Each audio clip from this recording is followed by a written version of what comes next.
right on me. I'm a rancher and farmer there in the Shepherd area. I have a question for you about the MMA. When was it established, the boundary? When was it established? We're talking about the area, the legal description, whatever. When was that established? Sorry. So the AMA boundary is established based on the basin definitions that were established by ADWR back in the 1980s. So an AMA follows a groundwater basin boundary. The Douglas AMA didn't follow the groundwater basin boundary, but since it was converting to When was that established? the AMA itself, No, the other AMA. When was it established? the INA boundary. INA, I have a copy of the map. Right. When was the AMA established to expand? The AMA was established on December 1st, 2022. So it was done after the petition was submitted to the county. Right, so the So petition was submitted to the county, which established, which put that question on the ballot for November. So there was a local initiation by petition and by local elections. So this was not an ADWR decision. This was a local vote, and it established the AMA through that process, which is allowed by law. Yes, to the petition, but the petition did not carry a map or a legal description. So people did not know what the boundary was. So there's a problem with the petition. I brought this up to the Board of Supervisors. And another one, they violated the civil rights. That petition was never in Spanish. I'm not. You know, you're not part of that, but I want to be put on record. That did not carry a legal description or a map showing what the people were putting their signatures to. And that's going to be a major problem. I appreciate the comment. I appreciate that you're concerned about the issue, I do. Yes, but what we're here for today, we don't have any authority What I about was that asking, process. the question is, when was that AMA established? You're saying December the 1st? December 1st, 2022. And the petition was circulated prior to that? Prior? The date that the AMA is established was the date that the votes were certified. Certified, Which so is it was December out there. 1st, 2022. And ADWR's role So is what were they to showing the people? administer the What were they showing requirements the associated. district? Nobody knew about that. ADWR's role is to administer the requirements But you're associated with only establishing doing an the AMA. district, right? Sir, thanks. So, thank you. Go ahead. Doug, my name is Ron Davis. I just had one brief question. Our neighbor Whitewater Wildlife Area, is the state of Arizona and Arizona Game and Fish going to have to comply with the same nonsense we have to maintain our water rights? So any groundwater usage by Game and Fish or by the wildlife area will be subject to the same requirements. And they'll be paying the same fees we are? Correct. Thank you. In 1980, the AMAs that were established through the Groundwater Act, they were established at a time before Prop 207 in 2006 was passed by the voters, which states that if the state or any of its subsidiaries take away the rights, property rights of owners, that you're legally bound to compensate for that. How's the DWR going to compensate for all the lost values of property? It's statute 12-1134. I'm not specifically familiar with that particular proposition.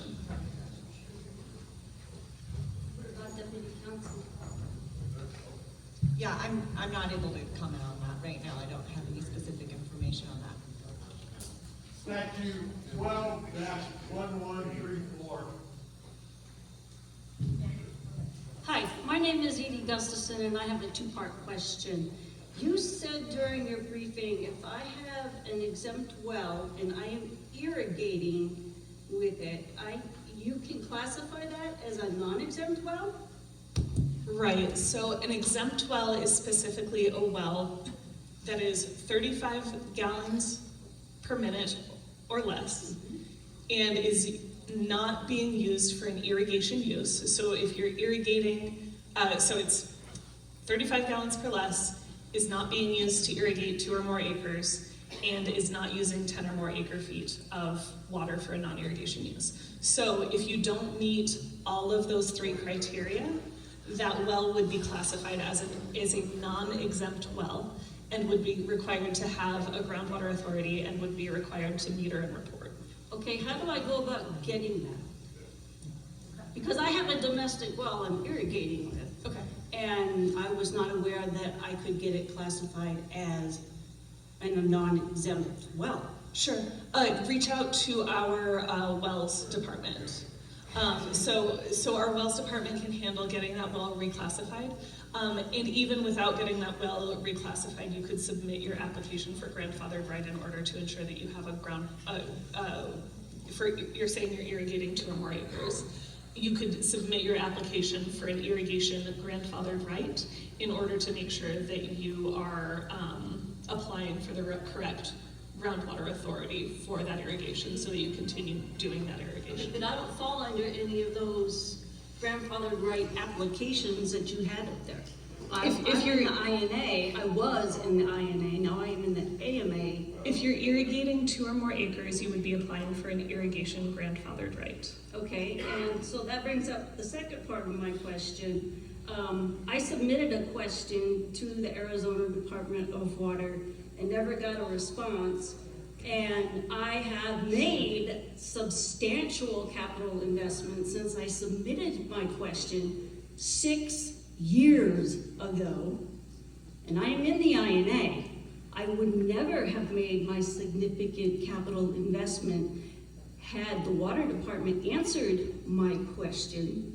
So my question to you now is, what constitutes dollar amount significant capital investments? Because $5,000 to me might be a drop in the hat to somebody else. So for precisely that reason, that there are wild differences in what is substantial to different folks, we can't provide a dollar amount because it's going to be a case-by-case evaluation on substantial capital investment. I can't provide specific guidance or a dollar amount on that question. But I just want to clarify that everybody heard from her, I can go and get my domestic well classified as an exempt well. As non-exempt. As non-exempt. My exempt well is non-exempt to irrigate more than 2 acres because that's what I am doing. Everybody heard that, right?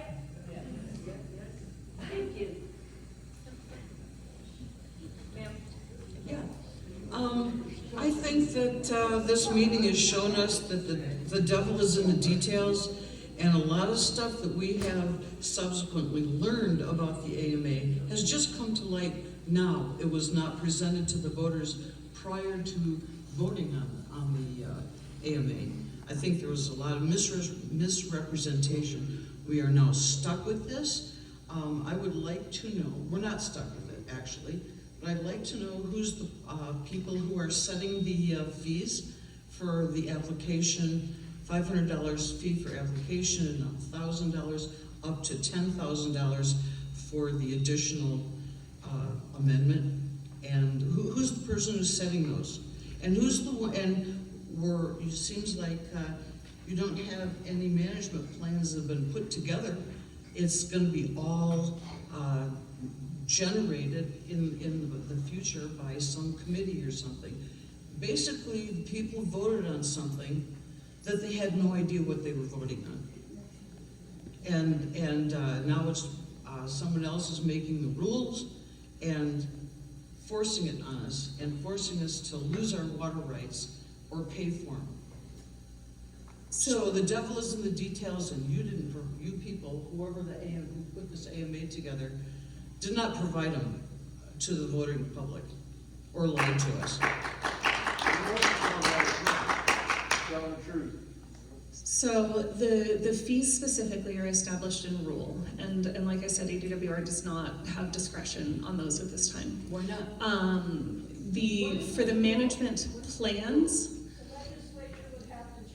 for the management plans specifically, there are management plans in the other active management areas. We just, this past year, finalized the adoption for the 5th management plans for the other active management Yeah, but areas. shouldn't, So we have do- been notified with what we were voting on before it So was we put to do the vote? we do have other management plans in other areas, but this So? wasn't an active management area prior to December, so there wasn't a management plan.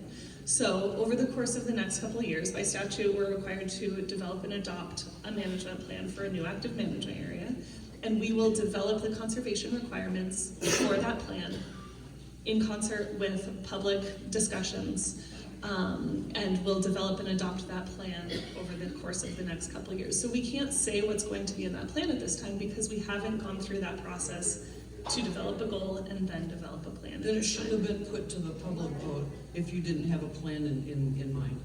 Because people were voting on something that you're gonna, yeah, it's up in the air, no one knows what it's gonna be, but we're gonna be subject to it.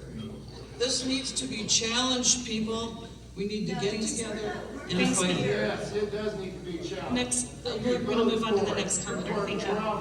Sir. My name is Ray Shelton. I have been, well, my relatives came here in 1884, okay, to business. And there's a number of comments I'd like to make. I'm on the city council, but this is not the city council talking. This is me talking. 51 and a half years I've been in education here. And I've taught government and many other subjects. But I am like this young lady that just stepped in. Nobody really knew what they were even voting on, okay? And you need to get back to Phoenix and tell them that, okay? And, okay, now, here's another thing. I know at least, one person sitting right here, his relatives have had that ranch for over 125 years. I've got another good friend out here for 80 years. They've been doing it. I've got some here probably more 80 or 90 years. And I can just go around and around. I don't know everybody here, but I do know the ranchers and the farmers. The people that were put in charge of doing this were from somewhere else. And I was just like, I got the beeper? That is what I'd like to say. And once again, this is not, I'm embarrassed to have Douglas, I'm even embarrassed to have Douglas up there as being this here. So people that came from somewhere else, maybe 10 years ago, 5 years ago, they didn't understand, and then other people didn't understand what they were voting for. So that's my feeling. You need to go back to Phoenix and tell them. Thank you. Thank you for your comment. Just to be clear, folks, ADWR does not have the authority to cancel an AMA or anything along those lines. We appreciate that you're concerned. We appreciate that there is disagreement in the community about all of this. But ADWR's role here is really to administer the laws and the requirements as written. And our role here is to begin the process of establishing the AMA that was passed in this last election. So what we really want to focus on is how can we make that establishment process something that functions for the AMA. Go ahead, sir. You guys are trying to get information about, like, from other people about what you guys want to make the rules out of. Have you reached out to any of the farmers, or do the farmers have to reach out to you, or how does that work? No, what I was referring to is we want to get as much data as we can. So if you have any water level data, pumping data, anything that you've got, we would like to come out and measure it. We'd like to know what that is, and we'll put it into a model. Because we have to develop a groundwater flow model, and we want it to be as accurate as possible. Well, that's my question is whenever you guys start laying down laws about what we can use and what we can't use, you guys are gonna have to keep in mind that there is an economy down here, and then if you destroy that, then what is the point? So how are you guys going to manage that with the farmers? So we're certainly gonna have public outreach as a part of developing the conservation requirements and the management plans and that type of thing. We don't necessarily know all the people down here, so if you have ideas, if you have opinions on what should or should not be included in a given management plan, we'd love to have you reach out to us to provide suggestions or ideas or those types Well, of that's what I'm things. asking. Are you guys reaching out, or does everybody have to come It'll to be you a guys? little bit of both, but obviously it's really helpful for us if you are interested in participating. Well, it's not interested, it's something that needs to be done. We need to make sure that our farmers are able to maintain and to keep going. Because what's the point, you know? I'm sure everybody with their homes, they're getting water, are gonna be perfectly fine, but a lot of workers out here are working at farms, and if they don't have a place to work, then what's the point in having the water? And was this water gonna be exported out of this district? I don't know any. Well, I've been hearing rumors that, you know, well, part of the saving the Arizona water is they're gonna try to either make the water drinkable or usable, or they're gonna pull it from rural areas, and then all of a sudden we come up with a AMA down here to stop, you know, save water. Is that going to be actually pulled from here? Are we gonna take any water from here and put it somewhere else into another? I've not heard that as a part of any discussions. In terms of participation, in terms of developing conservation requirements and the management plans, we do intend to have additional public meetings like this to have conversations, about what those requirements would be as we develop them, in order to have the type of input, publicly available input that I think you're referring to. We're certainly going to consider the needs of the area and making sure things are reasonable for. Well, a good idea would be to everybody that has a well, maybe to reach out to them and ask them what they use and everything else, so, thank you. Thank you. Thanks. You referenced the rules for the fees. Are those found in Title 45, or where are those rules, and what's the process by which they can be amended? Those are Arizona Administrative Code. Emily, do you have the citation on your? I do. They're in our agency rules, and they can be found in the Arizona Administrative Code, and I think Natalie can pull up the specific citation if you want to look at it. That'd be helpful. Second little technical question. You mentioned Just to follow up at the bottom here. Oh, it says perfect. AAC, Thanks. that's Arizona Administrative Code, and then that's the specific rule citation. For the And how are fees. those rules amended typically? Those have to go through a rulemaking process at our department, and have to At the meet, ADWR. right, and have to meet a number of criteria to go through that process. Got it, thanks. The public hearing for the management goal. I know statutorily, I only think that there's one public hearing that's required. Is the public hearing for the management goal that required one, or is there going to be a separate hearing for just the management plan as well? Sorry, thank you. The statute is maybe not totally clear on that. Our plan at this point is, because the management goal informs so much of the development of the management plan, Right. our plan is that we would adopt by hearing a management goal, and then develop the management plan, and then later adopt the management plan with a separate hearing. Okay, but the So it would be two separate hearings. two separate hearings, got it. And the last question, I don't know how well you can answer this. The AMA laws in the statute say that they're designed to protect and stabilize the general economy and welfare of the state and its citizens. I'm wondering about one of the discussions I've heard is that maybe our AMA could lean toward benefiting farming operations that are owned by people who live here, families that are local, rather than those which are owned by out-of-state investors and stakeholders.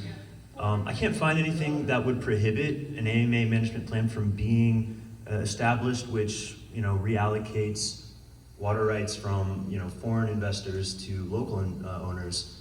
Do you have any initial thoughts on that?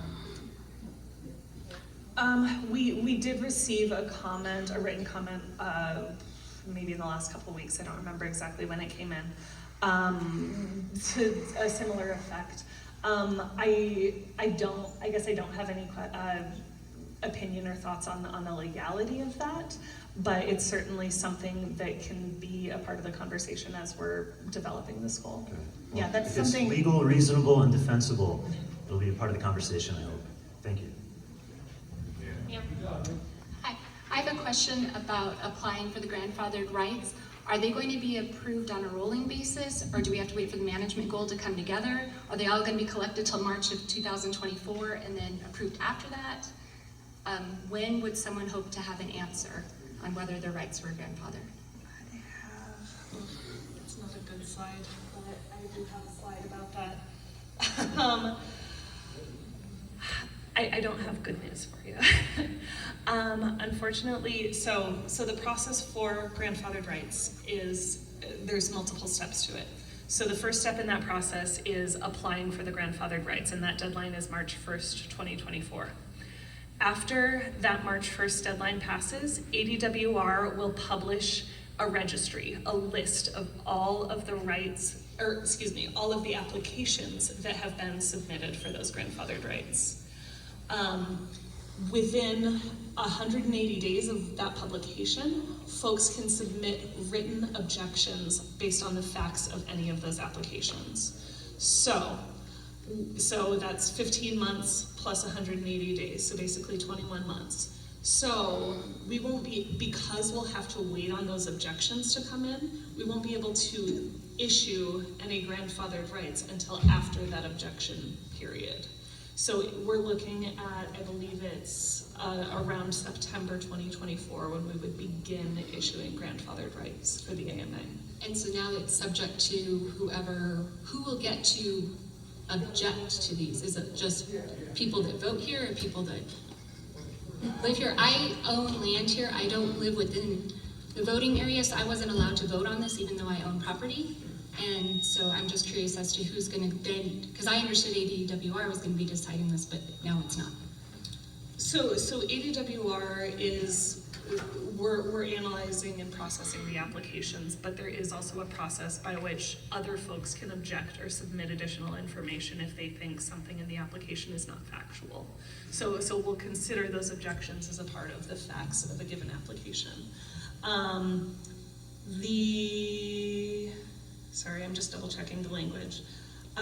So within 180 days of the date of the notice, any person residing in the active management area may file written objection to any application for a certificate of grandfathered right.